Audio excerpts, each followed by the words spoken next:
Hello friends, e-way bill के discussion में आगे बढ़ते हुए आज हम पहले जो भी लास्ट सेशन में डिस्कस किया था उसको एक फास्टेस्ट रिकैप्चुलेशन करके आज का हमारा सेशन हम स्टार्ट करेंगे। फ्रेंड्स, हमारी जर्नी शुरू हुई थी फ्रॉम पावर सेक्शन 68। याद आ रहा है, सीजीएसटी एक्ट 2017 का सेक्शन 68 वाज पावर सेक्शन। कौन कैरी करे, 3 पॉइंट इंपॉर्टेंट, कौन कैरी करेगा e way bill, person in charge of the conveyance carry करने वाला है e way bill. Point number 2, कब कैरी करना है, जब आपका consignment value exceeds rupees what friends 50,000। Third जो हमने डिस्कस किया था, क्या कैरी करो, such document such device as may be prescribe. Document कौन सा, ई वे बिल। डिवाइस कौन सा, RFID, जो भी प्रैक्टिकल नहीं है, रेडियो फ्रीक्वेंसी आइडेंटिफिकेशन डिवाइस। हमारा सेकंड डिस्कशन था in relation to rule number जो आपको याद रखना है, which is 138। Mandatory exam perspective याद रखना पड़ेगा 138। Now what is e way bill, उसका डिस्कशन शुरू किया था हमने फ्रेंड्स। ये जो आपको पूछा जाता है what is e way bill, तो एज इट इज प्रिंट करनी होगी आपको ये पर्टिकुलर स्लाइड, ये पर्टिकुलर कंटेंट। याद करो फ्रेंड्स, हमने कहां से शुरू किया था। ई वे बिल क्या है, इलेक्ट्रॉनिक डॉक्यूमेंट। कहां पे बनेगा, जीएसटी पोर्टल। क्या एविडेंस करेगा, movement of goods. Point number 2 याद करो, it is compliance mechanism through digital interface. कौन बनाएगा, जो पर्सन मूवमेंट कॉज करेगा वो क्या बनाने वाला है, e way bill. Number next जो सबसे इंपॉर्टेंट है, इंफॉर्मेशन अपलोड करोगे डाउनलोड करो, upload. And highest important, prior to movement of goods. Movement शुरू होती है उसके पहले मुझे ई वे बिल बनाने की रिक्वायरमेंट आने वाली है। ई वे बिल में क्या क्या होगा, consignor, consignee, origin, destination etcetera, ये सारी डिटेल्स मुझे ई वे बिल में सबमिट करनी पड़ेगी। नेक्स्ट आएगा फ्रेंड्स फॉर्म, उसका कौन सा होगा, GSTEWB01 के फॉर्म में मैं ई वे बिल जनरेट करने वाला हूं। नेक्स्ट आएगा फ्रेंड्स कितनी अलग अलग उसकी मेथड्स है, तो हमारे पास अलग अलग 5 + 5 10 मत समझना, हमारे पास अलग अलग 5 मेथड्स अवेलेबल है। First is let us say web online, second is friends Android application, then is SMS, then is bulk upload tool, last कौन सा होगा, API which is application programming interface। ये 5 अलग अलग मेथड्स हमारे पास अवेलेबल है जिसके थ्रू हम क्या जनरेट कर सकते हैं, ई वे बिल। नेक्स्ट आएगा फ्रेंड्स इन रिलेशन टू उसकी इफेक्टिव डेट। सप्लाई को हमने 2 पार्ट्स में डिवाइड किया था, intra state supply, inter state supply. Friends देखो, सप्लाई जीएसटी की टैक्सेबल इवेंट है, पता चला। तो अभी उसमें इंट्रा स्टेट सप्लाई मतलब विद इन स्टेट सप्लाई होगा, तो उसके ऊपर कौन सा टैक्स लगाएंगे, C+S। इंटर स्टेट सप्लाई मतलब आउटसाइड स्टेट सप्लाई होगा, हम कौन सा टैक्स इंपोज करने वाले हैं, IGST। बट यहां पे सप्लाई नहीं चेक करना है आपका कौन सा है, इंट्रा है कि इंटर है, यहां पे मूवमेंट चेक करनी है कि जो इंटर स्टेट मूवमेंट होगी ना फ्रेंड्स, तो हमको कंपल्सरी हो चुका है e way bill with effect from 1 April 2018। 1 April 2018 से इंटर स्टेट मूवमेंट के लिए it is mandatory friends. Intra supply के लिए मतलब इंट्रा मूवमेंट के लिए, विद इन स्टेट मूवमेंट के लिए it would be in phased manner, but सारे स्टेट्स ने अपनी डेट सिलेक्ट करके उसको इंप्लाई कर दिया है। अभी फ्रेंड्स अलग अलग स्टेट में अलग अलग लिमिट्स होगी जो हमारे सिलेबस में इंक्लूड की नहीं है ICAI ने फ्रेंड्स। तो इंटर स्टेट मूवमेंट के लिए इट इज कंपल्सरी। फ्रेंड्स देखो, गुजरात, गोवा, गुजरात, ये एग्जांपल हमने कंसीडर किया था। सप्लाई का nature intra state supply, because supplier Gujarat का है, प्लेस ऑफ सप्लाई भी गुजरात में है, तो सप्लाई का नेचर इंट्रा स्टेट सप्लाई, पर मूवमेंट इंटर स्टेट सप्लाई है, मूवमेंट इंटर स्टेट मूवमेंट है। बोलो बनाना पड़ेगा, यस एब्सोल्युटली कंपल्सरी, मुझे क्या जनरेट करना पड़ेगा, ई वे बिल। बोलो क्लियर, डन, इतना हमको पता चल चुका है। Next is in relation to when is e way bill required to be generated,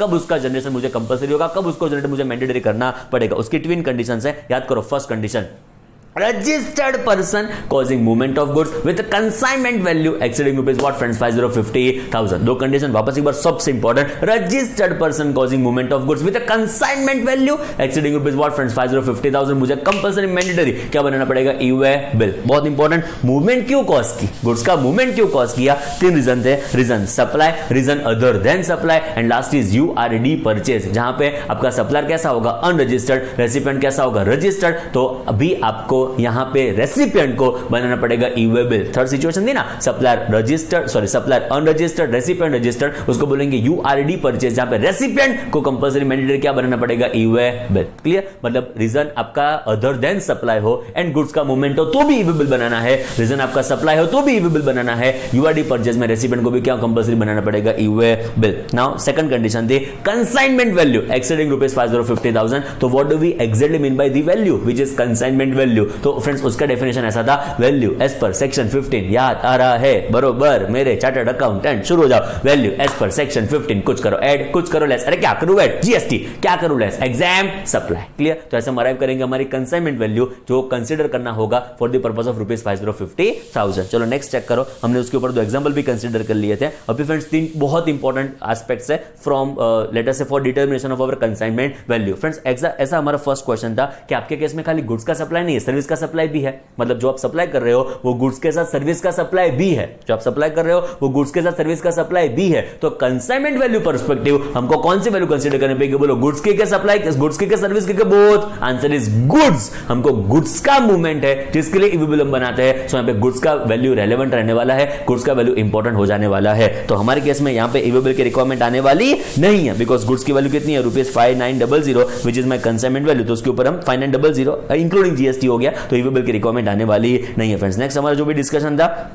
job work के बारे में था। प्रिंसिपल मैन्युफैक्चरर आलिया ने लेटर से जॉब वर्कर को भेजा गुड्स 5 लाख रुपए का, जॉब वर्क का सर्विस का चार्जेस कितना था? उसका वैल्यू ऑफ सप्लाई था ₹1 लाख, तो गुड्स की वैल्यू टेंटेटिव कितनी हो जाएगी? ₹6 लाख। तो कंसाइनमेंट वैल्यू जब गुड्स गए तब कितनी होगी? 5 लाख। जब वापस आए तब कंसाइनमेंट वैल्यू कितनी होगी? ₹6 lakh. It is not ₹1 lakh which will be mentioned और which is considered in e way bill, it is ₹6 lakh. जो मेरी कंसाइनमेंट वैल्यू है वो मुझे कंसिडर करना होगा इन माई इवेबल। बोलो चकाचक, एकदम रेडी। नेक्स्ट चेक करो in relation to question number 3। जब लेटर से मैंने मशीनरी को सेल नहीं किया, मैंने मशीनरी को रेंट पे दिया। ए मेरे चार्टर्ड अकाउंटेंट समझ रहे हो, मैंने मशीनरी को सेल नहीं किया, मैंने मशीन को रेंट पे दिया।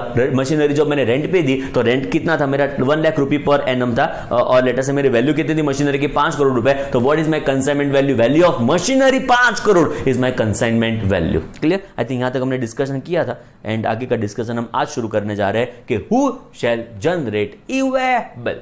क्लियर? चलन आंसर हमको पता है फ्रेंड्स कि कौन जनरेट करेगा? जो भी पर्सन मूवमेंट कॉज करे। ए मेरे चार्टर्ड अकाउंटेंट, जो भी पर्सन मूवमेंट कॉज करे वो हमारे वहां पे कौन बनाएगा?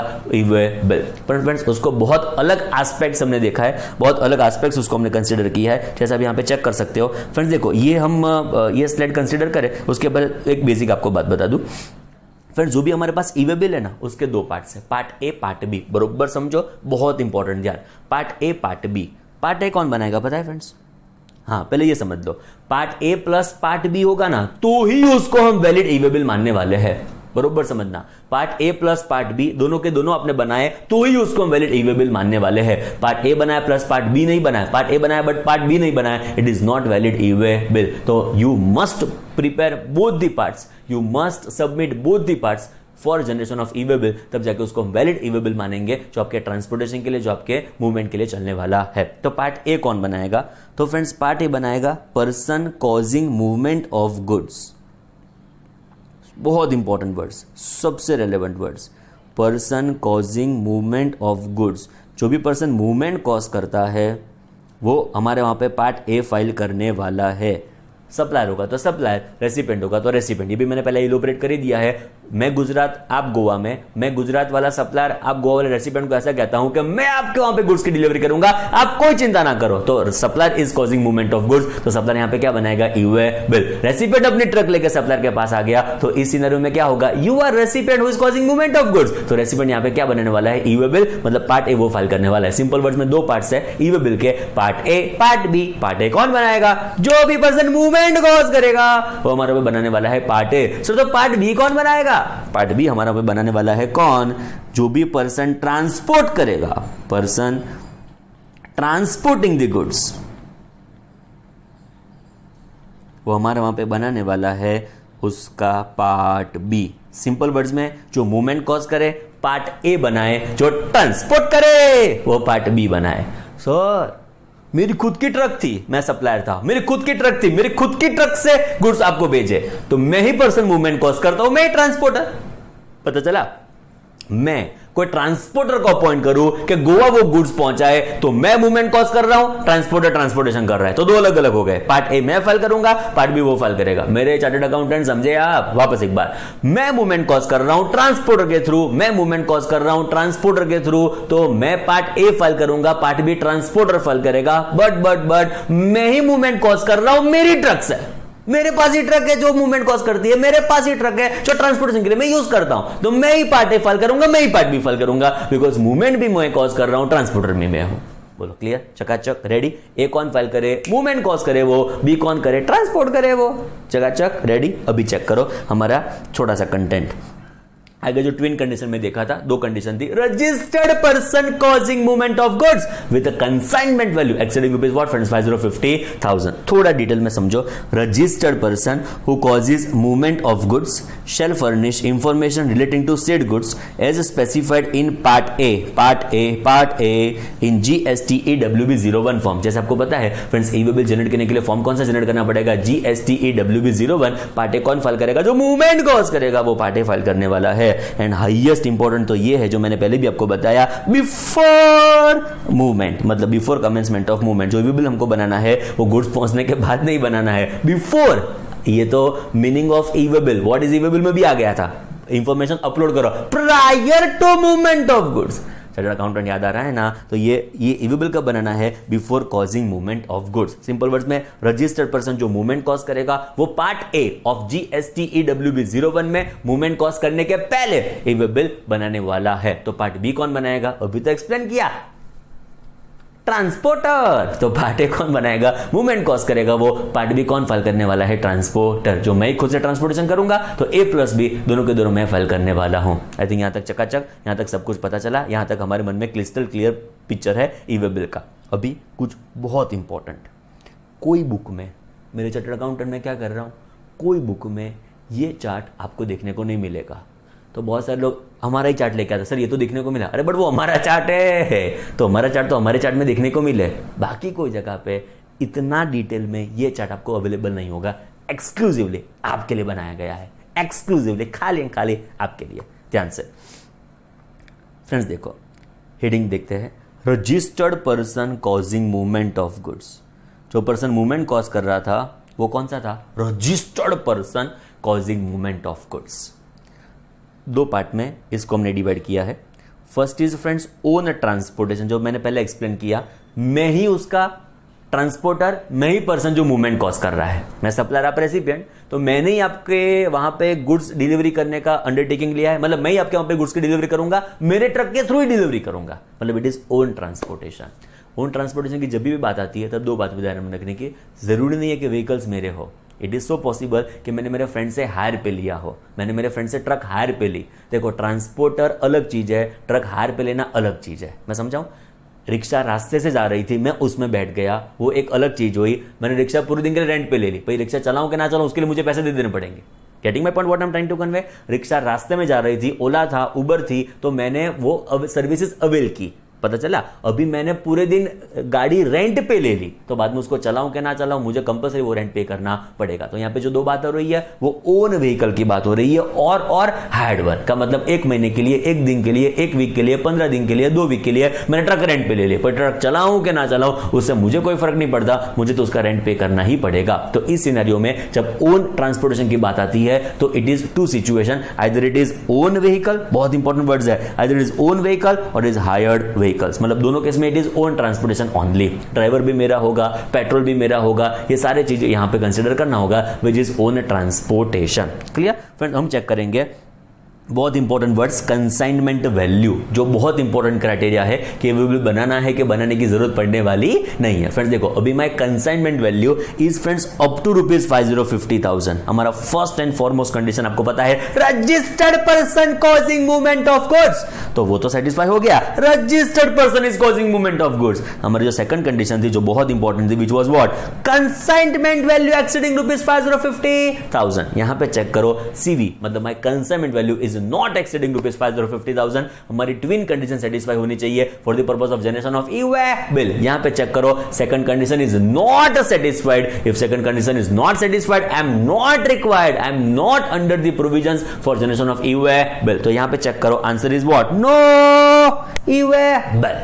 रेडी, चकाचक शुरू करते हैं चार्ट, बरोबर मगज में फिट करते चलो। Registered person causing movement of goods, दो पार्ट्स में उसका डिवीजन करो, own transportation and transporter through transporter. मतलब सेकंड आप चेक करो, इट इज थ्रू ट्रांसपोर्टर। पहले मैं खुद के व्हीकल में और हायर्ड वन व्हीकल में ओन ट्रांसपोर्टेशन करता हूं, सेकंड में ट्रांसपोर्टर के थ्रू ट्रांसपोर्टेशन करता हूं। चलो, first is own transportation, may be my own vehicle में भी हायर्ड वन, उसको दो पार्ट्स में डिवाइड करना पड़ेगा। Consignment value up to 50,000, exceeding 50,000, जो अप टू 50,000 होगा, ना ना ना ना ना ना, मुझे ईवी बिल बनाने की रिक्वायरमेंट आने वाली नहीं है। अभी बहुत इंपॉर्टेंट, जो मेरा कंसाइनमेंट वैल्यू 50,000 को एक्सीड करता है, इट इज एक्सीडिंग रुपीज 50,000, तो बोलो ईवी बिल का आंसर क्या आएगा? Absolutely yes. मुझे कंपलसरी मैंडेटरी क्या बनाना पड़ेगा? EV bill. क्यों? दोनों के दोनों कंडीशन सेटिस्फाई हो गई मेरे chartered accountant. First was what? Registered person causing movement of goods, registered person is causing movement of goods with a consignment value exceeding rupees 50,000। यहां पे चेक करो, what is my CV exceeding rupees 50,000,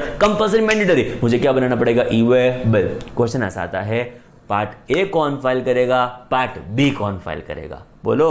अभी तो पता ही है friends, यहां पे own transportation है, तो पार्ट ए होगा के पार्ट बी होगा, दोनों के दोनों कौन फाइल करेगा? Registered person who is causing what? Movement of goods. तो लिख दो रजिस्टर्ड पर्सन, दोनों केस में कॉमन रहेगा कॉजिंग मूवमेंट ऑफ गुड्स। जो भी रजिस्टर्ड पर्सन मूवमेंट कॉज कर रहा है वो पार्ट ए भी फाइल करेगा, पार्ट बी भी वो फाइल करने वाला है। बोलो रेडी? चार्टर्ड अकाउंटेंट चकाचक। चलो शुरू हो जाओ।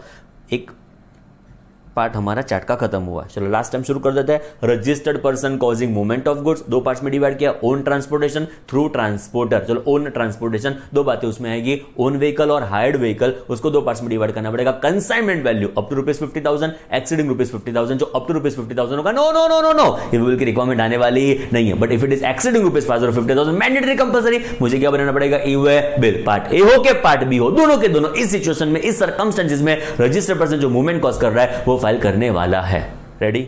एकदम मजा में चकाचक। चलो नेक्स्ट आ जाओ, थ्रू ट्रांसपोर्टर। जो फ्रेंड्स मैं जो ट्रांसपोर्टेशन कर रहा हूं वो ट्रांसपोर्टर के थ्रू कर रहा हूं, वापस एक बार मुझे चेक करना पड़ेगा what is my consignment value. जो फ्रेंड्स मेरी कंसाइनमेंट वैल्यू 50,000 तक है, if it is up to rupees 50,000, तो यहां पे मुझे ईवी बिल की रिक्वायरमेंट आने वाली नहीं है। बिकॉज फ्रेंड्स दो कंडीशन है, ट्विन कंडीशन साइमल्टेनियस फुलफिल करनी पड़ेगी for the purpose of generation of e way bill. बोलो first condition is what? Registered person causing movement of goods, तो यहां पे ऑलरेडी सेटिस्फाई हो चुकी है, registered person causing movement of goods. But if your consignment value is not exceeding 50,000, I am not in requirement of generation of EUA bill. Clear? But एक हैस्ट्रिक है जिसको in depth discussion करेंगे, 2 minute 5 minute wait करो।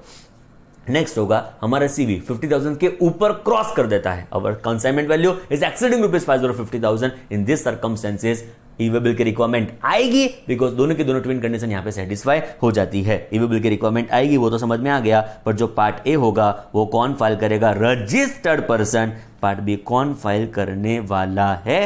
Transporter. Part B होता है ना friends, उसमें आपको व्हीकल नंबर लिखना होता है, कंसाइनमेंट नोट नंबर लिखना होता है। इन शॉर्ट पार्ट ए में गुड्स की डिटेल्स होती है, पार्ट बी में ट्रांसपोर्टेशन की डिटेल्स होती है। सिंपल वर्ड्स में दो रिवीजन आपको समझाऊं तो part A is in relation to details of goods and part B is in relation to details of transportation और ट्रांसपोर्टर। तो इन दिस सिनेरियो आपका ये ट्रांसपोर्टर जो भी फाइल करेगा वो पार्ट बी यहां पे फाइल करने वाला है। क्लियर? पिक्चर एकदम मन में क्लियर? पूरा चार्ट एकदम चकाचक रेडी। चलो शुरू कर देते हैं। Last time registered person causing movement of goods, उसको दो पार्ट्स में डिवाइड करना पड़ेगा, own transportation and through transporter. चलो ओन ट्रांसपोर्टेशन में भी हायर्ड व्हीकल में भी ओन व्हीकल, उसको दो पार्ट्स में डिवाइड करना पड़ेगा। Consignment value up to rupees 50,000, exceeding 50,000, जो अप टू 50,000 होगा तो ना ना ना ना ना ईवी बिल की रिक्वायरमेंट आने वाली नहीं है। बट एक्सीडिंग 50,000 होगा, एब्सोल्युटली यस, ईवी बिल की रिक्वायरमेंट आने वाली है। Part A plus part B दोनों के दोनों कौन फाइल करेगा? Registered person causing movement of goods. Second part होगा थ्रू ट्रांसपोर्टर। वापस एक बार सीवी चेक करो,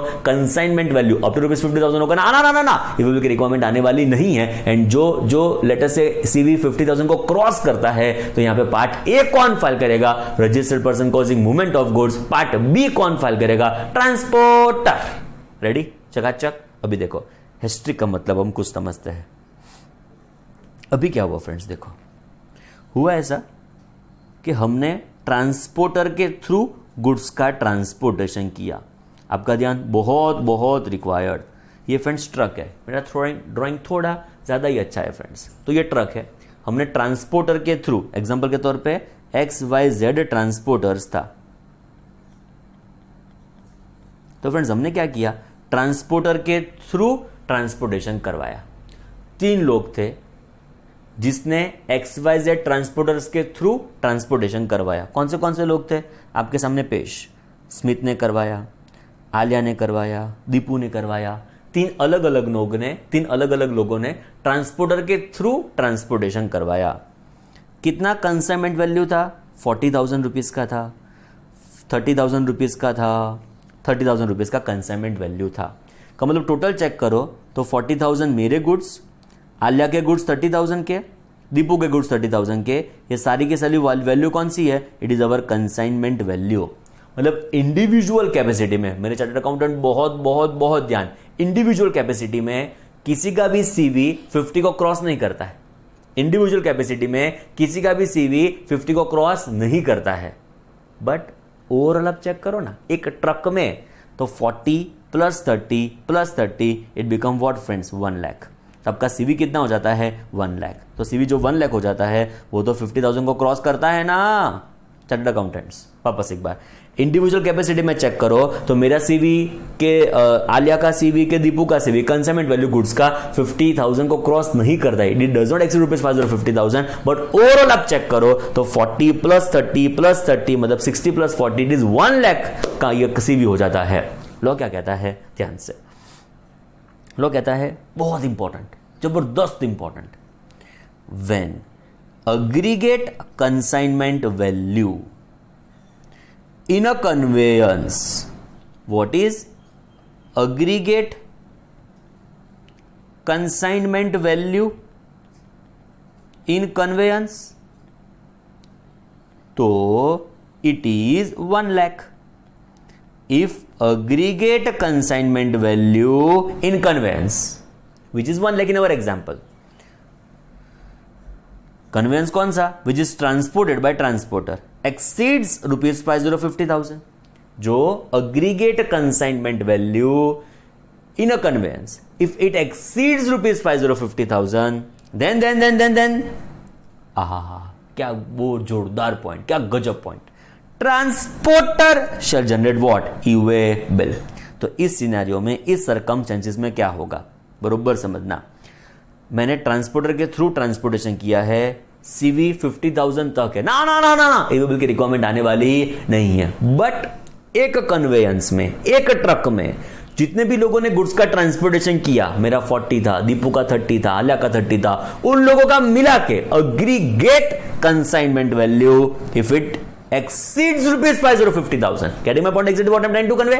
If aggregate consignment value which are transported in a conveyance, single conveyance, if it exceeds ₹50,000, तो यहाँ पे किसकी रिस्पॉन्सिबिलिटी है? यहाँ पे ट्रांसपोर्टर लायबल होगा। यहाँ पे जो भी ट्रांसपोर्टेशन एक्स वाई से ट्रांसपोर्टेशन करता है वो लायबल होगा for the purpose of generation of what? E-way bill. Chartered accountant बरोबर समझे? यहाँ पे ट्रांसपोर्टर को क्या बनाना पड़ेगा? ट्रांसपोर्टर को क्या जनरेट करना पड़ेगा? E-way bill. अभी जनरेट कितने करने पड़ेंगे ई-वे बिल? 3। थोड़ा टेक्निकल है बट बरोबर समझो। कितने जनरेट करने पड़ेंगे ई-वे बिल? 3। मेरे लिए अलग, आलिया के लिए अलग, दीपू के लिए अलग, अलग जनरेट करने पड़ेंगे ई-वे बिल। बट हमारे पास एक बहुत वंडरफुल ऑप्शन है कि आप कैरी एक कर सकते हो। तीन को आप कॉन्सोलिडेट कर दो, तीनों को आप मिक्स कर दो एक डॉक्यूमेंट में, तीनों दिन ई-वे बिल की डिटेल्स आप फर्निश कर दो, जिसको बोलेंगे कॉन्सोलिडेटेड ई-वे बिल। इसका डिस्कशन हमारे 3rd लेक्चर में इन डिटेल आने ही वाला है। बट अभी इतना ब्रीफ समझो कि मेरा, आलिया, दीपू का 3 लोगों का ट्रांसपोर्टेशन ट्रांसपोर्टर ने किया। बरोबर समझो, ट्रांसपोर्टर ने किया, हमने तो नहीं बनाया था ई-वे बिल, बिकॉज हमारा सीवी तो 50,000 से कम था, तो we have not generated e-way bill. तो यहां पे कौन बनाएगा? ट्रांसपोर्टर बनाने वाला है ई-वे बिल। ई-वे बिल तो 3 बनेंगे, अलग, स्मिथ का अलग, दीपू का अलग, आलिया का अलग बनने वाले हैं ई-वे बिल। बट एक कैरी करेंगे तो चलेगा, मतलब डॉक्यूमेंट एक होगा तो चलेगा, बट अलग अलग बनाने के बाद उसको आपको कॉन्सोलिडेट करना होगा, जिसको बोलेंगे कॉन्सोलिडेटेड ई-वे बिल। जो 3 अलग अलग जनरेट हुए हैं उसको मैं कॉन्सोलिडेट कर दूंगा एंड एक ई-वे बिल भी कैरी करूंगा तो चलेगा। इन डिटेल आने वाला है, बट अभी ब्रीफ आपको पता चल गया कि अलग अलग पहले ट्रांसपोर्टर ई-वे बिल बनाएगा एंड उसको कॉन्सोलिडेट करके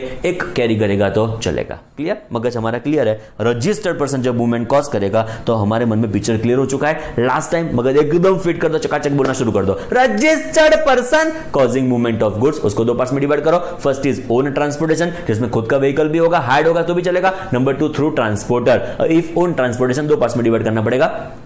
consignment value up to ₹50,000 exceeding ₹50,000. If it is up to ₹50,000 no e way bill की रिक्वायरमेंट आने वाली नहीं है. But if it exceeds ₹50,000 e way bill की रिक्वायरमेंट आने वाली है. पार्ट ए होगा प्लस पार्ट बी होगा, दोनों के दोनों कौन फाइल करेगा? Registered person causing movement of goods. Now if registered person is causing movement of goods through transporter, दो पार्ट्स में डिवाइड करना पड़ेगा. Consignment value up to 50,000 exceeding 50,000. If it is up to ₹50,000 e way bill की requirement आने वाली नहीं है. With हेस्ट्रिक समझाता हूं, जो समझा ही दिया है friends. Now if through transporter हमारा ट्रांसपोर्टेशन है एंड सीवी हमारा 50,000 के ऊपर जाता है, इवेबल की रिक्वायरमेंट आएगी. यस. पार्ट ए कौन बनाएगा? जो मूवमेंट कॉज करेगा वो. पार्ट बी कौन बनाएगा? ट्रांसपोर्टर. अभी हमने ट्रांसपोर्टर के थ्रू ट्रांसपोर्टेशन किया बट हमारा सीवी 50 से नीचे था तो हमने तो नहीं बनाया था इवेबल. तो यहां पे ट्रांसपोर्टर की रिस्पांसिबिलिटी है. ट्रांसपोर्टर बनाने वाला है क्या? इवेबल. पर उसकी जगह वो एक कैरी करेगा. बनाना अलग अलग अलग पड़ेगा और बाद में एक कैरी करेगा तो चलेगा. Which is what? Consolidated इवेबल. I think पता चला फ्रेंड्स. क्लियर? तो ये एक थोड़ा डिस्कशन है जिसको हम पढ़ ही लेते हैं तो स्टोरी खत्म हो जाए friends. Can transporter generate e way bill? Absolutely yes. Transporter may generate e way bill. जैसा मैंने आपको बताया, if goods are handed over to transporter for a transportation of goods by road, मतलब हमने ट्रांसपोर्टर के थ्रू ट्रांसपोर्टेशन किया था. where neither consignor nor consignee generates e-waybill. क्यों उन्होंने e-waybill नहीं बनाया? बिकॉज उनका सीवी 50 के नीचे था तो उन्होंने नहीं बनाया. कंसाइनर कंसाइनी ने, दोनों का नाम क्यों आया? अरे इसने मूवमेंट कॉज किया होगा, इसने मूवमेंट कॉज किया होगा, किसी ने भी मूवमेंट कॉज किया हो सकता है ना. जो जिसने मूवमेंट कॉज किया उसका सीवी 50,000 से ऊपर नहीं जा रहा था तो उसने नहीं बनाया ई-वेबिल. एंड बहुत important, value of goods is more than ₹50,000. मतलब आप चेक करने के लिए जाओ तो यहां पे सॉरी फ्रेंड्स, यहां पे ऐसा वर्ड प्रॉपर होगा, aggregate consignment value transported in a conveyance. Aggregate consignment value which is transported in conveyance exceeds rupees what? 50,000. So it shall be responsibility of transporter to generate it. यहाँ पे transporter की responsibility आने वाली है for the purpose of generation of what friends? E-waybill. I think समझ में आया जो मैं convey करना चाहता हूँ friends वो. Clear? चलो हमारा नेक्स्ट डिस्कशन, हमारा नेक्स्ट स्टार्ट होगा unregistered person causing movement of goods. हमारी ट्यून कंडीशन ऑलवेज मगज में फिट रखना. फर्स्ट कंडीशन कहती थी registered person causing movement of goods. Second condition कहती थी कंसाइनमेंट वैल्यू एक्सीडिंग ₹50,000. तो सबसे इंपॉर्टेंट फॉरमोस्ट कंडीशन क्या है? मूवमेंट कौन कॉज करता होना चाहिए? रजिस्टर्ड पर्सन, जिसका चार्ट हमारे मन में एकदम क्रिस्टल क्लियर है. अभी friends unregistered person movement cause करता हो तो क्या करने का, आओ जरा चेक करते हैं. अनरजिस्टर्ड पर्सन मूवमेंट कॉज करेगा तो उसको वापस एक बार हम दो पार्ट्स में डिवाइड कर देंगे. Own transportation through transporter. Now if own transportation is there, उसमें ओन व्हीकल हो कि हायर्ड व्हीकल हो, it is no e way bill. Twin condition का मतलब भी क्या हुआ? दोनों के दोनों कंडीशन एक साथ सेटिस्फाई करनी पड़े तब जगह क्या बनाना पड़ेगा? ई-वेबिल. यहां पे चेक करो, एक कंडीशन सेटिस्फाइड ही नहीं है. अरे फर्स्ट फॉरमोस्ट कंडीशन सेटिस्फाइड ही नहीं हुई, which was what? Registered person causing movement of goods, which is not satisfied. तो यहां पे friends if unregistered person is causing movement of goods, answer is what? No e way bill. अभी friends वो transporter के through करेगा तो क्या होगा उसको भी एनालाइज कर लेते हैं. चलो थ्रू ट्रांसपोर्टर हम चेक करेंगे what is your consignment value, what is your CV. If it is up to ₹50,000, यहां पे friends answer is what? No e way bill. With asterisk. With asterisk का मतलब क्या हुआ? वो हेस्ट्रिक जो आगे देख के आए हैं, मैं अनरजिस्टर्ड था, आलिया अनरजिस्टर्ड थी, दीपू अनरजिस्टर्ड थी, पर हमारा कंबाइंड आप एक कन्वेंस में चेक करो ना, हमारा कंबाइंड एक कन्वेंस में आप चेक करो तो वो सीवी 50,000 से क्रॉस कर देती है. तो इस सिनेरियो में, इस सर्कमस्टेंसेस में यहाँ पे transporter shall generate what? E way bill. जो हमने डिस्कस कर दिया कि जो आपका aggregate consignment value in a conveyance if it is exceeding ₹50,000 तो यहाँ पे ट्रांसपोर्टर क्या बनने वाला है? ई-वेबिल. क्लियर? चलो नेक्स्ट चेक करो. Through transporter CV if it is up to ₹50,000, answer is what? No e way bill. Second check करो, इफ इट इज एक्सीडिंग 50,000, बरोबर समझना. इफ इट इज एक्सीडिंग ₹50,000, बरोबर समझना, बिकॉज कुछ बहुत जोरदार है, कुछ बहुत नया है. If it is up to ₹50,000, answer is क्या आएगा? Yes, e-way bill. सर कैसे यस बोल सकते हो? हमने अभी तो देखा ट्विन कंडीशन. फर्स्ट कहती थी registered person causing movement of goods with CV exceeding ₹50,000. यहां पे लॉ ने यस बोला है, बट क्या बोला है वो तो देख लो एक बार. लॉ ने बोला है देख अनरजिस्टर्ड पर्सन, बोले तुझ पे कंपल्जन नहीं है बट तू ट्राई कर कि तू बना सके. नहीं बनाया कोई बात नहीं, ट्रांसपोर्टर को तो बनाना ही पड़ेगा बिकॉज उसका सीवी तो 50,000 के ऊपर क्रॉस कर ही देता है. कंसाइनर कंसाइनर नहीं बनाया एंड सीवी 50,000 से ऊपर क्रॉस करता है तो ट्रांसपोर्टर बनाएगा, उसमें कोई सेकंड थॉट नहीं है। आप समझे मेरी बात? रजिस्टर्ड पर्सन ने, समझो रजिस्टर्ड पर्सन हो गया अनरजिस्टर्ड पर्सन हो, जब सीवी 50,000 से कम रहती है, हमने नहीं बनाया था, अभी ट्रांसपोर्टर का अग्रीगेट सीवी 50 को क्रॉस करता है तो वो तो कंपल्सरी मैंडेटरी बनाएगा ना। सिमिलरली अनरजिस्टर्ड पर्सन सीवी 50,000 तक हो तो नहीं बनाएंगे। ट्रांसपोर्टर के थ्रू हम ट्रांसपोर्टेशन कर रहे हैं, अनरजिस्टर्ड पर्सन का सीवी 50,000 तक था तो वो नहीं बनाएगा, बट अग्रीगेट 40 करके सीवी 50 को क्रॉस करता है तो ट्रांसपोर्टर बनाएगा ना। सिमिलरली यहां पे क्या बोला है, चेक करो। अनरजिस्टर्ड पर्सन ने मूवमेंट कॉज किया, यूआर ने मूवमेंट कॉज किया, ट्रांसपोर्टर के थ्रू मूवमेंट कॉज किया, सीवी उसका 50,000 को क्रॉस कर देता था तो यहां पे यूआर को बोला, देख यूआर तुझ पे कंपल्सन नहीं है, हम समझते हैं तुझ पे कंपल्सन नहीं है, बट तू चाहे तो बना सकता है, बट तू चाहे तो बना सकता है। तो यहां पे यूआर को ऑप्शन दिया कि यूआर तू देख एक बार तुझे इच्छा हो तो बना ले, नहीं बनाएगा तो ट्रांसपोर्टर को तो बनाना ही पड़ेगा कंपल्सरीली, बिकॉज सीवी 50 को क्रॉस कर देती है। जो कंसाइनर ने नहीं बनाया तो ट्रांसपोर्टर को बनाना ही पड़ेगा जब अग्रीगेट सीवी 50 को क्रॉस करेगी। तो यहां पे ऑप्शन दिया कि देख सीवी 50 से तुम्हारी इंक्रीज हो चुकी है, यूआर तू ट्राई कर कि तू बनाना हो तो बना दे, कोई चिंता नहीं है, तू बनाना हो तो बना दे, पर तू नहीं बनाएगा तो ट्रांसपोर्टर को तो बनाना ही पड़ेगा। Shall what generate e way bill, मतलब दो में से एक पर्सन को तो बनाना ही पड़ेगा। पहला ऑप्शन किसको दिया, अनरजिस्टर्ड पर्सन को, वो नहीं बनाएगा तो ट्रांसपोर्टर की रिस्पांसिबिलिटी तो आ ही जाएगी for the purpose of what, generation of e way bill. I think समझ में आया जो मैं कन्वे करना चाहता हूं। यूआर ने मूवमेंट कॉज किया, ट्रांसपोर्टर के थ्रू मूवमेंट कॉज था, सीवी 50,000 को क्रॉस कर देता है तो यूआर भी बना सकता है, ट्रांसपोर्टर भी बना सकता है। यूआर नहीं बनाएगा तो ट्रांसपोर्टर को तो बनाना ही पड़ेगा, उसके पास कोई ऑप्शन अवेलेबल, अल्टरनेटिव अवेलेबल होने वाला नहीं है। आई थिंक पता चला, एग्जैक्ट क्रिस्टल क्लियर हमारे मन में पिक्चर क्लियर हो चुका है। चलो शुरू करते हैं। लास्ट टाइम यूआर ने मूवमेंट कॉज किया तो क्या होगा, ओन कैपेसिटी में होगा, ओन ट्रांसपोर्टेशन होगा तो कभी भी ईवे बिल की रिक्वायरमेंट आने वाली नहीं है। भूल जाओ, ईवे बिल आपके केस में आ सकता नहीं है, बट ट्रांसपोर्टर के थ्रू किया, सीवी 50,000 तक था तो ईवे बिल की रिक्वायरमेंट नहीं आएगी।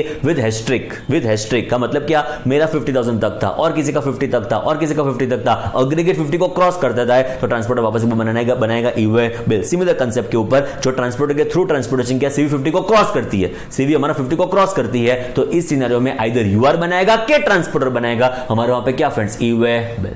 आई think you are getting my point, what I am exactly trying to convey friends. Clear? अभी ऐसा डाउट आता है सर यहां पे यूआर बनाएगा ई वे बिल तो यूआर थोड़ी बना सकता है e way bill, unregistered person थोड़ी हमारा ई वे बिल हमारे वहां पे यूआर बना पाएगा। यस, कैसे बना पाएगा उसका ब्रीफ डिस्कशन आपके साथ कर लो फ्रेंड्स। यहां पे देखो, can unregistered person generate e way bill, क्या यूआर बना सकता है? Absolutely yes. हमारे जीएसटी पोर्टल के ऊपर आपको ऐसा साइन दिखेगा फ्रेंड्स, देखो लाइव आपको बता दूं तो एकदम परफेक्ट हो जाए। देखो क्या होगा फ्रेंड्स, बरोबर समझने का ट्राई करो। यहां पे मेंशन करता हूं फ्रेंड्स ई वे बिल। अभी देखो फ्रेंड्स, ये रहा हमारा ई वे बिल। अभी देखो यहां पे आपका आएगा point of registration, E way bill registration. And देखो जो अनरजिस्टर्ड पर्सन होंगे ना, बरोबर समझना, जो अनरजिस्टर्ड पर्सन होंगे वो ये सिलेक्ट करेंगे ई वे बिल फॉर सिटीजन्स। जब वो सिलेक्ट करेंगे ई वे बिल फॉर सिटीजन्स तो देखो ये जनरेट न्यू ई वे बिल, अपडेट व्हीकल, सारा डिटेल में करेंगे हम, चिंता ना करो। प्रिंट ई वे बिल नंबर, कैंसिल ई वे बिल पोर्टल। तो फ्रेंड्स हम करेंगे जनरेट न्यू ई वे बिल। तो देखो आपकी डिटेल्स आपके पास मांगी जाएगी, स्टेट क्या, नाम क्या, permanent account number, building address वगैरह वगैरह। यहाँ पे कंटिन्यू फॉर जनरेशन करेंगे तो हमारा ई वे बिल पोर्टल के ऊपर आप जनरेट कर पाएंगे ई वे बिल। सिंपल वर्ड्स में मैं ऐसा कहना चाहता हूं कि आप चाहो एज अ अनरजिस्टर्ड पर्सन तो भी क्या जनरेट कर सकते हो, ई वे बिल। कहां से होगा मैं वापस एक बार बता दूं आपको, ये नहीं जा रहा है, सॉरी ये नहीं जा रहा है तो मैं लिखता हूं फ्रेंड्स ई वे बिल। जैसे आप लिखोगे फर्स्ट फॉरमोस्ट आ जाएगा eWaybill.nic.in। ये ई वे बिल आप सिलेक्ट करोगे, रजिस्ट्रेशन के ऊपर जाओगे, ई वे बिल फॉर सिटीजन आप सिलेक्ट करोगे तो यहां से आप क्या जनरेट कर सकते हो, ई वे बिल। मतलब अनरजिस्टर्ड पर्सन भी हमारे वहां पे जनरेट क्या कर सकता है, ई वे बिल। पता चला एग्जैक्टली फ्रेंड्स। तो क्या यूआर चाहे तो बना सकता है? एब्सोल्युटली यस, उसमें चिंता करने की जरूरत नहीं है। सो तो यहां पे ऑप्शन दिया फ्रेंड्स कि यूआर चाहे तो भी बना सकता है, ट्रांसपोर्टर चाहे तो भी बना सकता है, क्या, ई वे बिल। रेडी? चलो नेक्स्ट फ्रेंड्स, एक बहुत इंपॉर्टेंट बात, 50,000 तक आपका सीवी था, रजिस्टर्ड पर्सन मूवमेंट कॉज कर रहा था, ओन ट्रांसपोर्टेशन था, बोलो कंपल्सन है? एब्सोल्युटली ना। रिपीट करता हूं, रजिस्टर्ड पर्सन मूवमेंट कॉज कर रहा था, सीवी उसका अप टू ₹50,000 था, ओन ट्रांसपोर्टेशन था, बोलो रिक्वायरमेंट है? एब्सोल्युटली ना, रिक्वायरमेंट है नहीं, बट तो भी मुझे तो बनाना है। Whether you can do so, absolutely yes. आपके ऊपर कंपल्जन ना हो तो भी आप बनाना चाहो तो क्या ई वे बिल जनरेट कर सकते हो, लॉ थोड़ी मना करेगा फ्रेंड्स आपको, बनाओ ई वे बिल बनाओ, हमको क्या फर्क पड़ता है। ये तो ऐसा हुआ कि सिग्नल ऑरेंज है, ब्लिंक ब्लिंक ब्लिंक ऑरेंज हो रहा है, तो भी मुझे तो वेट करना ही है कि रेड सिग्नल जैसा है। लॉ कहता है वेट करो, हमको क्या फर्क पड़ता है, पढ़ के कभी ग्रीन के ऑरेंज ग्रीन के रेड नहीं होगा, सो आप वहां पे वेट करो, हो सकता है। पता चला जो कहना चाहता हूं, लॉ एप्लीकेबल नहीं आपके ऊपर, फोर्स नहीं करता है कि फॉलो करो, तो भी आप चाहो तो फॉलो कर सकते हो, एब्सोल्युटली यस। जब आप एक्टिवा चलाते हो तभी हेलमेट पहनना है, तो क्या घर पे हेलमेट पहन सकते हैं, मैं तो चलने के टाइम भी हेलमेट पहनूंगा। लोग कहता है पहनो, हमको क्या फर्क पड़ता है, एक्टिवा चलाओ तो हेलमेट पहनना कंपलसरी है, बाकी तुम हेलमेट पहनो ना पहनो हमको उससे कोई खास फर्क पड़ता नहीं है। सिंपल वर्ड्स में लॉ कहता है कि आप चाहो तो रिक्वायरमेंट ना हो तो भी बना सकते हो, तो भी जनरेट तो कर ही पाएंगे आप ई वे बिल। चेक करो, रजिस्टर्ड पर्सन और a transporter may at his option generate and carry e-way bill even if value is what friends less than rupees 50,000। तो आपकी CV 50,000 से कम हो तो भी आप चाहो तो बना सकते हो क्या, ई-वे बिल। आपके डिस्क्रिप्शन के ऊपर है, आपके अल्टरनेटिव के ऊपर है, आप चाहो तो उसमें भी क्या बना पाएंगे फ्रेंड्स आप, ई-वे बिल। क्लियर। चलो हमारा इस सेशन का लास्ट डिस्कशन बहुत इंपॉर्टेंट, बहुत इंटरेस्टिंग डिस्कशन। फ्रेंड्स देखो, हमारी ट्विन कंडीशन थी जो आपको पता है। First was registered person causing movement of goods, second was consignment value exceeding rupees 50,000। बहुत इंपॉर्टेंट डिस्कशन, जबरदस्त आपका ध्यान रिक्वायर्ड है। वापस एक बार, ट्विन कंडीशन थी जो फुलफिल होने के बाद आपको क्या जनरेट करना पड़ेगा, ई-वे बिल। दो condition, registered person causing movement of goods with consignment value exceeding rupees what friends 50,000। Friends दो सर्कमस्टेंसेस, दो सिचुएशंस हम ऐसी देखने जा रहे हैं अभी जहां पे आपकी सेकंड कंडीशन इनऑपरेटिव हो जाएगी।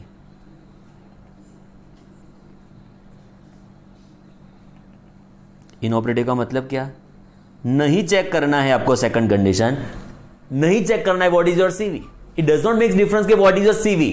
आंख बंद करके पहली कंडीशन देख लो, registered person causing movement of goods, story खत्म, बना लो e way bill.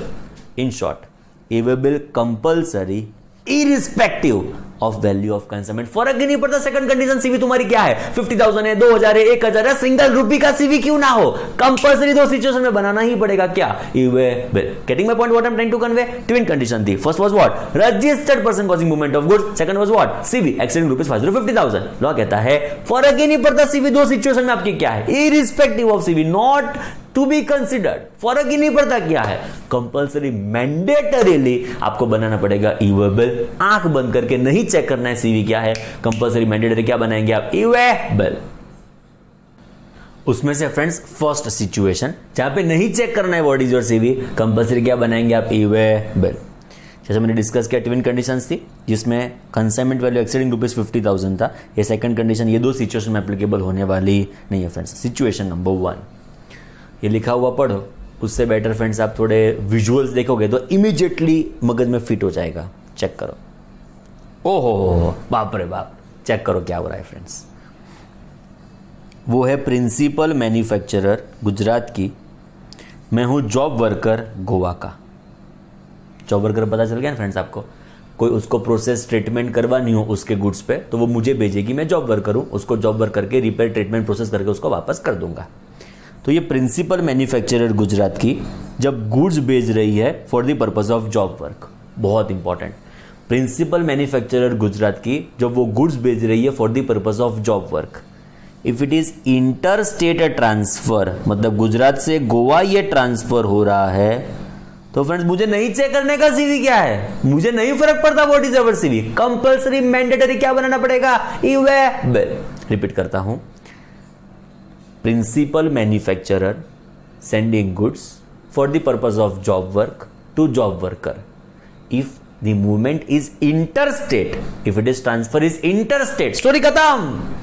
Goods are sent for the purpose of job work interstate, story khatam. ये बिल कंपल्सरी मैंडेटरी मुझे जनरेट करने की रिक्वायरमेंट आने वाली है। चेक करो अभी content. Interstate transfer of goods, important है वर्ड, इंपॉर्टेंट वर्ड है interstate transfer of goods. If it is intrastate transfer, with in state transfer, CV आपको चेक करना पड़ेगा 50,000, बरोबर, सीवी आपको चेक करना पड़ेगा 50,000 है कि नहीं है। If it is interstate transfer by principal to job worker, आंख बंद करके मैंडेटरीली मुझे क्या बनाना पड़ेगा, ई-वे बिल। तो भी इतना समझो फ्रेंड्स, प्रिंसिपल जॉब वर्कर को इंटरस्टेट ट्रांसफर करके देता है गुड्स का, आंख बंद करके ई वे बिल जनरेट करने की रिक्वायरमेंट आने वाली है। छोटा सा एग्जांपल कंसीडर करें आपके क्लैरिटी के लिए फ्रेंड्स। हमारा जो प्रिंसिपल मैन्युफैक्चरर है वो फ्रेंड्स गुजरात में है, एंड जो हमारा जॉब वर्कर है, प्लीज़ बरोबर समझना, हमारा जो जॉब वर्कर है वो भी गुजरात में है। जो गुड्स भेजे जाते हैं is for the purpose of job work, goods sent for job work. Clear? Principal manufacturer Gujarat में है, जॉब वर्कर भी गुजरात में है। सपोज प्रिंसिपल मैन्युफैक्चरर अहमदाबाद में है एंड जॉब वर्कर कहाँ पे है? सूरत में है। गुजरात में ई वे बिल की रिक्वायरमेंट मैंडेटरी है, गुजरात के केस में ई वे बिल आपको मैंडेटरी बनाना पड़ेगा फ्रेंड्स। क्लियर? आज के दिन पे आप ई वे बिल के प्रोविजंस मैंडेटरी एप्लीकेबल करने पड़ते हैं हमारे गुजरात में। Goods are sent for the purpose of job work, तो हम क्या चेक करेंगे? उसकी कंसाइनमेंट वैल्यू। फुल लिख दूं फ्रेंड्स? हमको चेक करना पड़ेगा what is our consignment value. Friends यहाँ पे हमारी कंसाइनमेंट वैल्यू जो अप टू ₹50,000 होगी ना friends, if our CV is friends up to ₹50,000, बोलो ई वे बिल यस के no? No e way bill हमको बनाने की जरूरत पड़ने वाली नहीं है। क्यों सर अभी तो सीखा? अरे वो सीखा, वो तो सीखा, इंटरस्टेट ट्रांसफर होना चाहिए तब जाके आपको सीवी नहीं चेक करना है। ये तो विद इन स्टेट ट्रांसफर हो गया तो आपको सीवी चेक करना पड़ेगा। पता चला? इंटरस्टेट ट्रांसफर हो प्रिंसिपल से जॉब वर्कर को तो नहीं चेक करना है व्हाट इज अवर सीवी, यहां पे तो ऑब्वियसली आपको चेक करना पड़ेगा। And if it is exceeding ₹50,000 तो ऑब्वियसली हमको बनाना ही पड़ेगा क्या? ई वे बिल। क्लियर? एक छोटा सा एग्जांपल, हमारा जो प्रिंसिपल मैन्युफैक्चरर है वो गुजरात का है एंड जो जॉब वर्कर है वो गोवा में है। Goods are sent for job work. बोलो क्या लिखूं? Irrespective of consignment value e way bill generate करने की रिक्वायरमेंट आने वाली है। आप समझे मैं जो मैं समझाता हूं फ्रेंड्स? ई वे बिल कब बनाना है? Interstate transfer of goods by principal to job worker, आंख बंद करके मैंडेटरली क्या बनाना पड़ेगा आपको? E way bill. नहीं चेक करना है what is our CV, compulsory बनाना पड़ेगा e way bill. Situation number 1 हमारे मन में क्लियर हो चुकी है। E way bill to be generated कौन बनाएगा? चलो बनाना तो पड़ेगा, पता चल गया, पर कौन बनाएगा? आइदर बाय प्रिंसिपल और job worker if registered irrespective of value of consignment. मतलब नहीं चेक करना है what is our value of consignment, compulsory क्या बनाना पड़ेगा आपको? E way bill. But basic first जो कंडीशन है वो तो ऑलवेज चेक करनी ही करनी है कि registered person must be causing movement of goods. जो भी रजिस्टर्ड पर्सन होगा, जो मूवमेंट कॉज करता होगा, सीवी चेक किए बिना आपको बनाना पड़ेगा ई वे बिल। इतना ध्यान में रखना है फ्रेंड्स हमको। सिचुएशन 2 ये थोड़ा क्रिटिकल है, ये थोड़ा इंपॉर्टेंट है, जिसके ऊपर आप ध्यान देना बहुत इंपॉर्टेंट है रादर फ्रेंड्स, थोड़ा इंपॉर्टेंट। चलो हम ये डिस्कस करना शुरू करें उसके पहले बेसिक बातें समझाओ फ्रेंड्स। चैप्टर आएगा रेफरेंस रजिस्ट्रेशन का। यहाँ पे फ्रेंड्स 2 सेक्शन का हम यहाँ पे रेफरेंस लेंगे। उसके पहले हम छोटी सी सेक्शन आपको बता दूं, सेक्शन 22 जो आपका एक्चुअल टर्नओवर थ्रेशोल्ड लिमिट को क्रॉस करेगा। थ्रेशोल्ड लिमिट मैंने आपको बता दी है चैप्टर इनवॉइस में, 10 lakh, 20 lakh, 40 lakh depending upon state, depending upon supply का नेचर, गुड्स का है कि सर्विसेज का है। तो जैसे डिस्कस किया फ्रेंड्स, वैसे 10 लाख, 20 लाख, 40 लाख की हमारे जो पास जो थ्रेशोल्ड लिमिट है, आपका एक्चुअल टर्नओवर आपके थ्रेशोल्ड लिमिट को क्रॉस करता है तो you become liable for the purpose of registration. Your liability arises for the purpose of registration. Friend section 24 कहता है नहीं चेक करने का क्या है आपका टर्नओवर, नहीं चेक करना है आपका लेटेस्ट से थ्रेशोल्ड लिमिट को क्रॉस कर किया है कि नहीं किया आपके एक्चुअल टर्नओवर ने। It is compulsory for you to obtain what friends? Registration. 2-3 example दो आपको। इंटरस्टेट सप्लाई ऑफ गुड्स, एक भी रुपए का, सिंगल रुपए का इंटरस्टेट सप्लाई कर दिया, compulsory registration. CTP, casual taxable person, compulsory क्या ऑब्टेन करना पड़ेगा, रजिस्ट्रेशन। एनआरटीपी, कंपल्सरी क्या ऑब्टेन करना पड़ेगा, रजिस्ट्रेशन। तो ये सारे सिचुएशंस में अलग अलग 8-10 सिचुएशंस है जहां पे कंपल्सरी मैंडेटरी आपको क्या बनाना पड़ेगा, आपको क्या ऑब्टेन करना पड़ेगा, रजिस्ट्रेशन। फ्रेंड्स, उसका exception section 23, person exempted from what, obtaining registration. Certain लोगों को रजिस्ट्रेशन ऑब्टेन करने की रिक्वायरमेंट नहीं है। दोनों को कंबाइन करके कुछ कंक्लूजन हमको करना है। चलो फर्स्ट हम चेक करते हैं। सेक्शन 24 में एक एलिमेंट कवर्ड है, उसका सेकंड कनेक्टेड एलिमेंट सेक्शन 23 में है। क्या है समझाता हूं धीरे धीरे। अभी देखो फ्रेंड्स, हमने जैसा अभी भी डिस्कस किया, interstate supply of goods. Friends देखो, आप सप्लाई का मतलब गुड्स का सप्लाई आप इंटरस्टेट करते हो तो कंपल्सरी मैंडेटरी आपको ऑब्टेन करना होगा registration. If you are supplying interstate supply of goods, it is mandatory for you to what, obtain registration. Service के केस में आपको ये थ्रेशोल्ड लिमिट का बेनिफिट अवेलेबल होगा, पर फ्रेंड्स गुड्स के केस में थ्रेशोल्ड लिमिट का बेनिफिट अवेलेबल नहीं होगा। कंपल्सरी मैंडेटरी आपको क्या ऑब्टेन करना पड़ेगा, रजिस्ट्रेशन। उसका एक्सेप्शन सेक्शन 23 में है, कनेक्टेड। क्या है चेक करो, interstate supply of notified handicraft goods.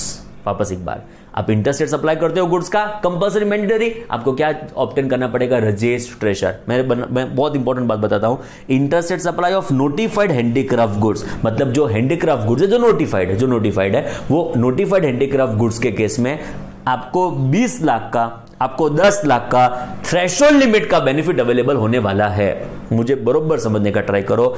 जो नोटिफाइड हैंडीक्राफ्ट गुड्स के अलावा कोई भी गुड्स का आपने सप्लाई किया तो it is compulsory mandatory for you to obtain what friends, registration. Handicraft goods का आप सप्लाई करते हो, बरोबर समझना, हैंडीक्राफ्ट गुड्स का आप सप्लाई करते हो, इंटरस्टेट सप्लाई होगा ना, तो you are exempted from obtaining registration up to threshold limit which is 20 lakh, which is 10 lakh. आप समझे, छोटा सा चार्ट है, बरोबर समझो friends. Interstate supply of goods को 2 पार्ट्स में डिवाइड करना पड़ेगा फ्रेंड्स हमको। It is interstate supply of goods. Friends उसमें जो फर्स्ट होगा it would be handicraft goods and second होगा फ्रेंड्स अदर गुड्स। फ्रेंड्स जब बात आएगी अदर गुड्स की, उस सिनेरियो में, इस सिचुएशन में इट इज कंपल्सरी रजिस्ट्रेशन, आंख बंद करके ऑब्टेन करना ही पड़ेगा। एंड यहां पे आपको थ्रेशोल्ड लिमिट जो 20 लाख की है, 10 लाख की है, 10 लाख की 4 स्टेट में अवेलेबल होगी, मिजोरम, त्रिपुरा, मणिपुर, नागालैंड, आपको ये थ्रेशोल्ड लिमिट का बेनिफिट अवेलेबल होगा फ्रेंड्स। क्लियर? तो हैंडीक्राफ्ट गुड्स की जब बात आएगी तब इस सिनेरियो में थ्रेशोल्ड लिमिट ऑफ 20 lakhs और 10 lakhs इज अवेलेबल।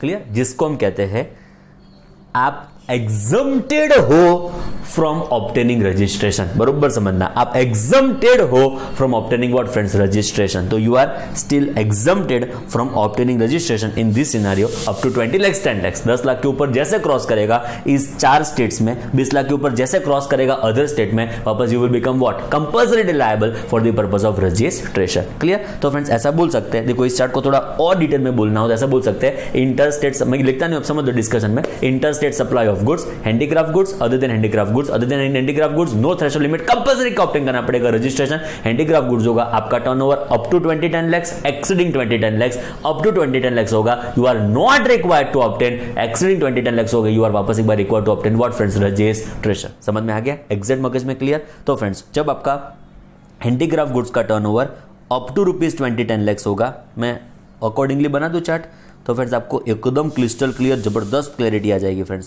देखो आपके हैंडीक्राफ्ट गुड्स में हम चेक करेंगे आपका अग्रीगेट टर्नओवर, जो aggregate turnover if it is up to ₹20 lakhs, 10 lakhs during current year, aggregate turnover preceding year का नहीं, अग्रीगेट टर्नओवर हमारा करंट ईयर का, and it is exceeding 20 lakhs and 10 lakhs।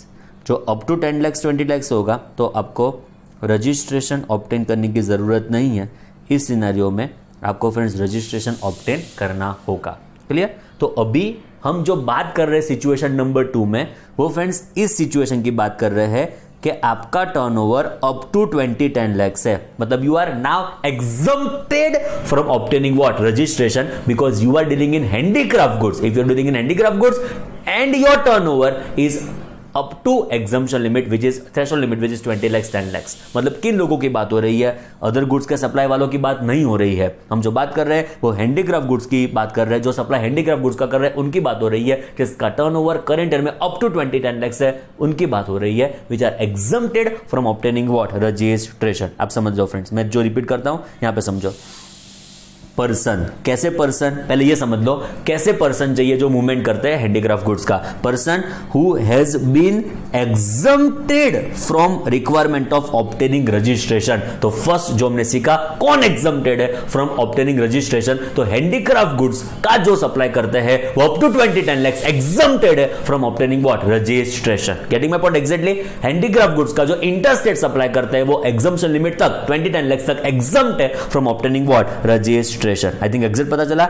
ये लोगों की बात हो रही है. इंटरस्टेट सप्लाई गुड्स का तो कर रहे हैं, हैंडीक्राफ्ट गुड्स है बट उनका टर्नओवर 2010 lakhs तक है, उनकी बात हो रही है. ऐसे सेकंड लोग कौन? सिमिलरली फ्रेंड्स, जैसे इंटरस्टेट सप्लाई ऑफ गुड्स के लिए कंपलसरी है ना, ये सिचुएशन 1 जिसको एग्जम्पशन मिला है फ्रॉम रजिस्ट्रेशन. ये सिचुएशन 2 जिनको भी एग्जम्पशन मिला है from registration to some extent. जैसे मैंने पहले बताया interstate supply of goods compulsory obtain करना होगा रजिस्ट्रेशन. उसका एक exception, handicraft goods interstate supply करते होंगे तो आपको 2010 lakhs का बेनिफिट अवेलेबल होने वाला है. नाउ सीटीपी को भी कंपलसरी क्या ऑब्टेन करना पड़ेगा रजिस्ट्रेशन. सीटीपी आपको पता ही है, it is casual taxable person को भी मैंडेटरी कंपलसरी क्या ऑब्टेन करना पड़ेगा registration. Number 2 CTP if it is of notified handicraft goods. आप सीटीपी तो हो, कैजुअल टैक्सेबल पर्सन तो हो, गुजरात में रजिस्टर्ड हो, महाराष्ट्र में टेम्पररी बेसिस के ऊपर गए, गुजरात में रजिस्टर्ड हो, गोवा में टेम्पररी बेसिस के ऊपर गए, वहां पे सप्लाई करके यहाँ पे वापस आ जाएंगे. तो जहां पे आपका परमानेंट एस्टेब्लिशमेंट फिक्स एस्टेब्लिशमेंट ना हो उस स्टेट में आप जब बिजनेस करने के लिए जाते हो तो वहां पे आप क्या बन जाते हो? CTP which is casual taxable person. तो friend CTP of if it is notified handicraft goods up to 20 lakhs up to 10 lakhs आपको मिलने वाला है exemption from obtaining what registration. Simple words में इंटरस्टेट सप्लाई जब आप हैंडीक्राफ्ट गुड्स का करते हो तब आपको थ्रेशोल्ड लिमिट का बेनिफिट मिलता है 2010 lakhs. सिमिलरली सीटीपी आप हैंडीक्राफ्ट गुड्स के हो तो भी आपको थ्रेशोल्ड लिमिट का बेनिफिट अवेलेबल होगा जब हैंडीक्राफ्ट गुड्स होगा. थ्रेशोल्ड लिमिट कितनी? 20 lakhs 10 lakhs फ्रेंड्स. क्लियर? तो सीटीपी दो पार्ट्स में वापस डिवाइड करना पड़ेगा. Of handicraft goods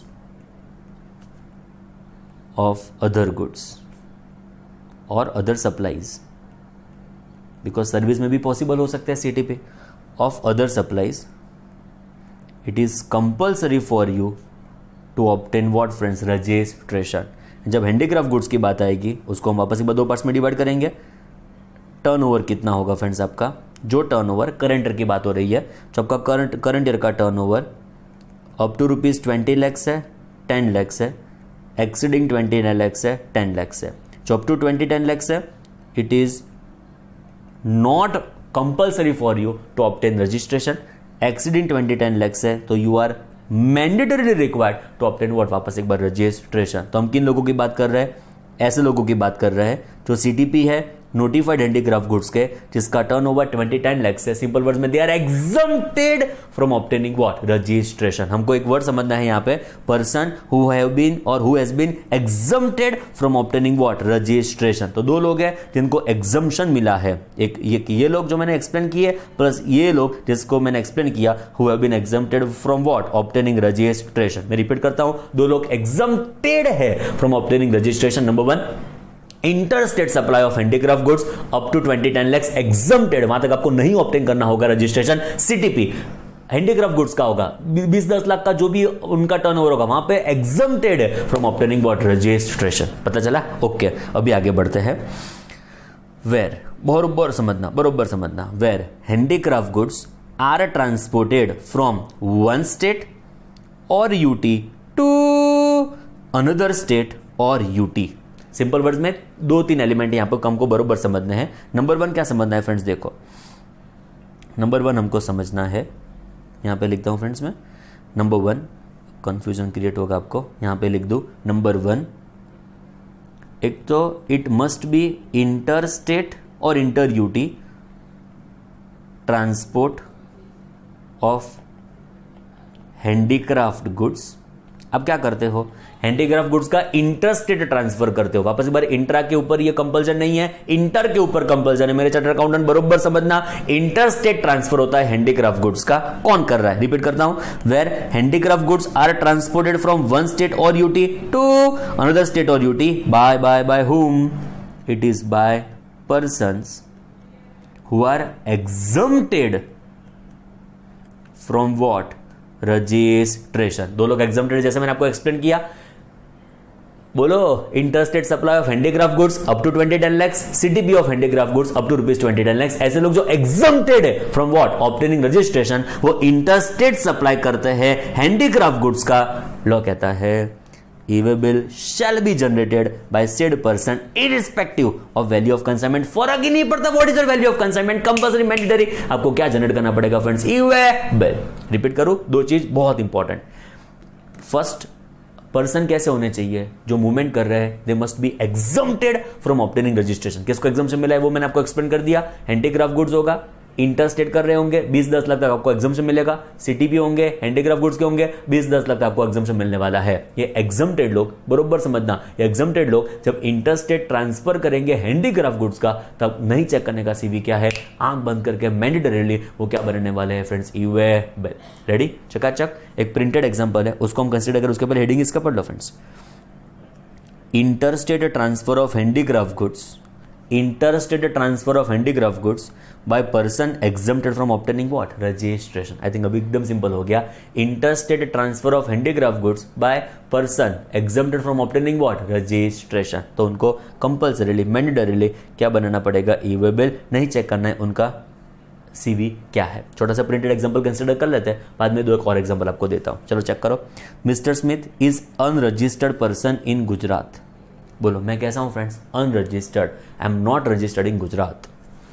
he supplied notified handicraft goods to Goa for ₹40,000। मतलब यहां पे मेरा हैंडीक्राफ्ट गुड्स का जो भी मैंने सप्लाई किया है गोवा को, it is what friends? Just ₹40,000। CV is not exceeding ₹50,000। CV is not exceeding ₹50,000। Whether registration is required to be obtained. बोलो, रजिस्ट्रेशन की रिक्वायरमेंट आएगी? एब्सोल्युटली ना। बट सर इंटरस्टेट ट्रांसफर है, गुजरात वाला गोवा में भेज रहा है, interstate supply of goods compulsory ना। हैंडीक्राफ्ट गुड्स में एग्जम्पशन मिलता है 20-10 लाख। गुजरात की बात करो तो 20 लाख तक आपको नहीं ऑब्टेन करना है registration. But whether EWB is required to be generated? Absolutely yes. EWA bill की रिक्वायरमेंट तो यहां पे आने ही वाली है। मतलब ट्विन कंडीशन में चेक कर, दोनों का सत्यानाश हो गया। इस केस में पर्टिकुलर EWA bill बनाना ही पड़ेगा। First was what? Registered person causing movement of goods. यहां पे मैं अनरजिस्टर्ड पर्सन हूं तो भी मुझे बनाना पड़ेगा EWA bill। Second condition, CV exceeding ₹50,000। यहां पे CV 50,000 तक है तो भी मुझे कंपल्सरी क्या बनाना पड़ेगा? EWA bill। क्लियर? तो मैं अनरजिस्टर्ड हूं, इंटरस्टेट सप्लाई करता हूं हैंडीक्राफ्ट गुड्स का, कंपल्सरीली मुझे क्या बनाना पड़ेगा? EWA bill।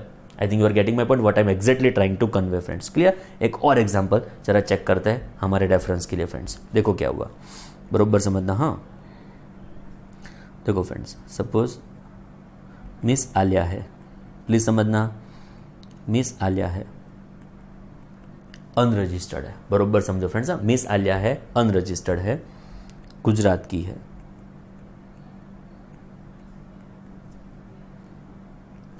वो मुंबई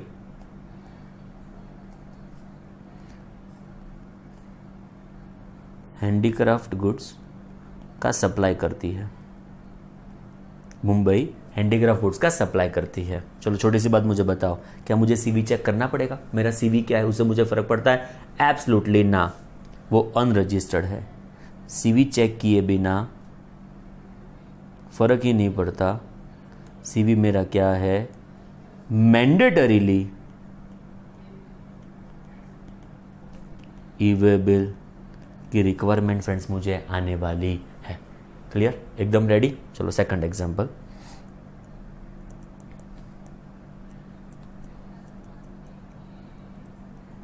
मिस आलिया गुजरात में रजिस्टर्ड है। प्लीज समझना, थोड़ा इंपॉर्टेंट एग्जांपल है। मिस आलिया गुजरात में रजिस्टर्ड है। क्लियर? वो मुंबई जाती है बिजनेस करने के लिए। मिस आलिया मुंबई जाती है बिजनेस करने के लिए, तो मुंबई के लिए वो क्या बन गई, सीटीपी।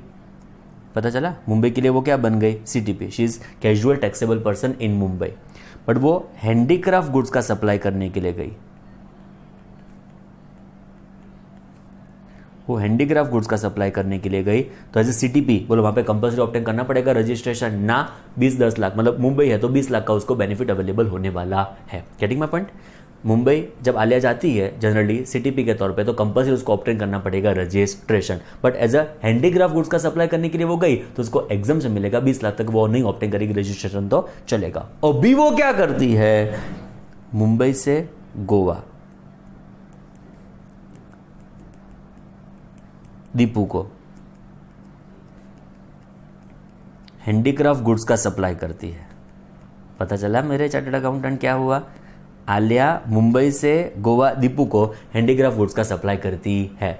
इस सिनेरियो में, इस सिचुएशन में हमको नहीं चेक करना है आपका, इस सिनेरियो में, इस सिचुएशन में हमको नहीं चेक करना है हमारा सीवी क्या है, it is e way bill, always required, mandatorily. बोलो क्लियर, एकदम चकाचक। सीटीपी यहां पे एग्जम्प्टेड होगा फ्रॉम ऑब्टेनिंग रजिस्ट्रेशन। जो इंटरस्टेट ट्रांसफर करता है, इंटरस्टेट सप्लाई करता है हैंडीक्राफ्ट गुड्स का, कंपल्सरी क्या बनाना पड़ेगा, ईवेबल। क्लियर। 2 लोग, मैं रिपीट करता हूं, थोड़ा टेक्निकल पॉइंट था जो मैंने एक्सप्लेन करने का आपको ट्राई किया। ओके, फर्स्ट 2 लोग हैं जो एग्जम्प्टेड है फ्रॉम ऑब्टेनिंग रजिस्ट्रेशन। एक interstate supply of goods, interstate supply of handicraft goods up to rupees 20-10 lakhs and CTP of handicraft goods up to rupees 20-10 lakhs, ये लोग exempted है from obtaining registration। ये जब interstate supply करेंगे handicraft goods का compulsory mandatorily, वो लोग क्या बनने वाले हैं, ईवेबल। क्लियर। तो ये हमारा सेशन आज का यहाँ पे खत्म हुआ। एक फास्टेस्ट लास्ट में रिकैप्चुलेशन कर लेते हैं पूरा हमारा सेशन 1 का, इंक्लूडिंग आज का जो भी हमने डिस्कशन किया, वो फ्यू मिनट्स में पूरा डिस्कशन हमारा खत्म हो जाएगा। फ्रेंड्स अब जरा शुरू करते हैं, 1 2 3 स्टार्ट। हमारा शुरू किया था हमने रेफरेंस सेक्शन 68 से, CGST एक्ट 2017। बोलो कैसे बोलेंगे, पावर सेक्शन 68। बोलो कौन कैरी करेगा, person in charge of the convince. कब, जब consignment value exceed rupees what friends 50,50,000। क्या कैरी करो, such document such device as में भी प्रिस्क्राइब। डॉक्यूमेंट कौन सा, ईवेबल। डिवाइस कौन सा, RFID, radio frequency identification device, जो आज कंपलसरी नहीं है। एग्जाम पर्सपेक्टिव याद रखना पड़ेगा। रूल नंबर 138 फर्स्ट उसमें से क्वेश्चन आएगा, व्हाट इज ईवेबल। इलेक्ट्रॉनिक डॉक्यूमेंट है, जीएसटी पोर्टल के ऊपर बनेगा। क्या एविडेंस करेगा, movement of goods. Compliance mechanism है थ्रू डिजिटल इंटरफेस। कौन बनाएगा, जो पर्सन मूवमेंट कॉज करेगा वो। आज पता चला चार्ट के थ्रू, जो पर्सन मूवमेंट कॉज करेगा वो। उसमें डिटेल्स क्या क्या होगी, पहले इंफॉर्मेशन अपलोड करोगे, डाउनलोड करो, upload prior to movement, after movement, obviously prior to movement of goods. ये ईवेबल में क्या क्या होगा, consignor, consignee, origin, destination etcetera, ये सारी डिटेल्स हमारे वहां पे होने वाली है। नेक्स्ट होगा उसका फॉर्म कौन सा होगा, GSTEWB01। नेक्स्ट होगा उसकी मेथड्स कितनी होगी फ्रेंड्स, 5। एक तो online, then is Android application, then is SMS, then is bulk upload tool, last is API। What is API, application programming interface. तो इसके थ्रू भी आप क्या जनरेट कर सकते हो, ईवेबल। इफेक्टिव डेट कौन सी होगी, इंटरस्टेट मूवमेंट के लिए it is 1 April 2018, intra movement के लिए it is phased manner. But सारे स्टेट्स ने अप्लाई कर दिया है, अभी ऐसे कोई खास चिंता करने की जरूरत नहीं है। इंटर मूवमेंट इंपॉर्टेंट है, इंट्रास्टेट सप्लाई की रिक्वायरमेंट नहीं है। बोलो when is e way bill required to be generated, twin condition हमको यहां पे सेटिस्फाई करनी होगी। First condition, registered person causing movement of goods with a consignment value exceeding rupees 50,50,000। 2 चीज हमको ध्यान में रखनी है, मूवमेंट कौन कॉज करता होना चाहिए, रजिस्टर्ड पर्सन, CV 50 के ऊपर जानी चाहिए, तब आपको क्या बनाना पड़ेगा, ईवेबल। नेक्स्ट आएगा फ्रेंड्स, मूवमेंट का मतलब क्या, मूवमेंट यहां पे क्यों हुई। Number 1 reason supply, reason other than supply, and last is what friends, URD purchase. तो इस 3 रीजन से आपने मूवमेंट किया था, तो भी आपको कंपल्सरी क्या बनाना पड़ेगा, ईवेबल। इंपॉर्टेंट पॉइंट यहां पे ऐसा है, आपका सप्लाई नहीं है तो भी आपका ट्रांसपोर्टेशन है, तो भी आपका मूवमेंट है, तो भी क्या बनाना पड़ेगा, ईवेबल। जब बात आएगी फ्रेंड्स URD परचेस की, अनरजिस्टर्ड डीलर परचेस, यहां पे सप्लायर कैसा है, मतलब सप्लायर कैसा है, अनरजिस्टर्ड, रेसिपिएंट कैसा है, रजिस्टर्ड। तो जो रजिस्टर्ड रेसिपिएंट होगा वो कंपल्सरी मैंडेटरीली वो क्या बनाने वाला है, ईवेबल। नेक्स्ट आएगा, what do we mean by consignment value. Friends consignment value का मतलब होगा वैल्यू एज पर सेक्शन 15, कुछ करो ऐड, कुछ करो लेस। अरे क्या करूं ऐड, GST, क्या करूं लेस, एग्जाम्ड सप्लाई। इसके 2 क्वेश्चन भी हमने ट्राई कर लिए। नेक्स्ट होगा in relation to first question के लेटर से आपका गुड्स का भी सप्लाई, सर्विस का भी सप्लाई है, तो इस सिनेरियो में गुड्स की वैल्यू हमको कंसीडर करनी पड़ेगी for the purpose of generation of e way bill. Next आएगा फ्रेंड्स, जब गुड्स जॉब वर्क के लिए जाएंगे, जॉब वर्क के बारे में एक और बात हमको पता चल चुकी है, इंटरस्टेट सप्लाई होगा, इंटरस्टेट ट्रांसफर होगा by principal to job worker. तो कंपल्सरी CV नहीं चेक करना है, कंपल्सरी क्या बनाना पड़ेगा हमको, ईवेबल। बट यहां पे पॉइंट ऐसा था कि जब हमने गुड्स भेजे तब 5 लाख रुपए की वैल्यू थी, जब जॉब वर्क किया, जो भी प्रोसेस ट्रीटमेंट किया, उसकी वैल्यू 1 लाख रुपए की थी। तो 1 लाख जो सर्विस की वैल्यू हमको नहीं कंसीडर करनी है, बट गुड्स की value after job work consider करनी होगी। तो यहां पे कितने होने वाले rupees 6 lakh friends. Next check करो, थर्ड क्वेश्चन हमारा ऐसा था, जब आपकी मशीनरी लेटर से रेंटिंग पर्पस के लिए जा रही है, रेंट नहीं चेक करना है टू बी और सीवी, आपको मशीनरी की वैल्यू चेक करनी पड़ेगी, to be or consignment value. Clear. Next हमारा क्वेश्चन था, आज का डिस्कशन था, who shall generate e way bill. तो फ्रेंड्स रजिस्टर्ड पर्सन जो मूवमेंट कॉस्ट करता होगा वो बनाने वाला है e way bill. E way bill दो पार्ट्स में डिवाइडेड है friends, part A part B. Part A कौन बनाएगा, जो पर्सन मूवमेंट कॉस्ट करेगा। पार्ट बी कौन बनाएगा, जो पर्सन उसका ट्रांसपोर्टेशन करेगा, वो पार्ट बी फाइल करने वाला है। What is valid e way bill, part A plus part B दोनों का कंबाइंड फाइलिंग आपका क्या बनाएगा, valid e way bill. Next question ऐसा आएगा, ये ई बिल जो बनाना है पार्ट ए के पार्ट बी वो जीएसटी ईडब्ल्यूबी 01 का होगा, बिफोर कमेंसमेंट ऑफ मूवमेंट हमको बनाना पड़ेगा फ्रेंड्स ई वे बिल। दो बहुत important chart, registered person causing movement of goods, आपको चेक करना है ओन ट्रांसपोर्टेशन है कि ट्रांसपोर्टर के थ्रू है। जो फ्रेंड्स ओन ट्रांसपोर्टेशन होगा, यहां पे ओन व्हीकल भी पॉसिबल है, हायर्ड व्हीकल भी पॉसिबल है। हमको चेक करना पड़ेगा सीवी कितना है, सीवी अप टू रुपीज 50,000 होगा तो ना ना ना ई वे बिल की रिक्वायरमेंट आने वाली नहीं है फ्रेंड्स। सीवी 50 को क्रॉस करेगा, यहां पे part A plus part B दोनों के दोनों कौन फाइल करने वाले हैं, रजिस्टर्ड पर्सन। नेक्स्ट आएगा through transporter, CV up to 50 exceeding 50,000, जो फ्रेंड्स अप टू रुपीज 50,000 होगा तो ई वे बिल की रिक्वायरमेंट आने वाली नहीं है। विद हेस्ट्रिक, हेस्ट्रिक क्या कहता है, ओके कि देखो ट्रांसपोर्टर के केस में मैंने ट्रांसपोर्टेशन किया, आले ने ट्रांसपोर्टेशन किया, दीपू ने ट्रांसपोर्टेशन किया, कंबाइंड होके अग्रीगेट कंसाइनमेंट वैल्यू जो एक कन्वेंस की 50 को क्रॉस करती है, तो यहां पे ट्रांसपोर्टर की रिस्पांसिबिलिटी होगी for the purpose of generation of what, E way